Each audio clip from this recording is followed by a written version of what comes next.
Hello everyone, welcome to another mini blog. তো শীতের সন্ধ্যায় আজ চটপট বানিয়ে নিয়েছিলাম ভেজিটেবল চপ।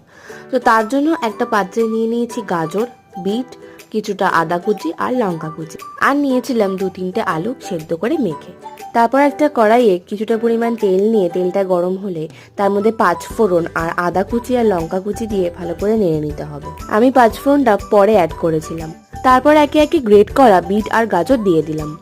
তারপর ভালোভাবে নেড়ে এর মধ্যে একে একে ধনে গুঁড়ো, জিরে গুঁড়ো, লঙ্কা গুঁড়ো, স্বাদ মতো নুন, হলুদ গুঁড়ো, গরম মশলা গুঁড়ো আর গোলমরিচ গুঁড়ো আর শেষে সামান্য পরিমাণে চিনি দিয়ে এটাকে ভালো করে নেড়ে নিলাম। তারপর এখানে মেখে রাখা আলুটা দিয়ে ভালো করে মিক্স করে নিলাম। তারপর এর মধ্যে কিছুটা পরিমাণ ব্রেড ক্রাম্বস দিয়ে দিলাম। তারপর এটা ভেজিটেবল আকারে শেপ করে বেসনে ডুবিয়ে ব্রেড ক্রাম্বসে কোট করে তেলে ছেড়ে দিলাম। গরম গরম ভেজিটেবল চপ রেডি। রেসিপিটা কেমন লাগলো তোমরা অবশ্যই জানিও। আজকের ভিডিওটা এইটুকুই, টাটা।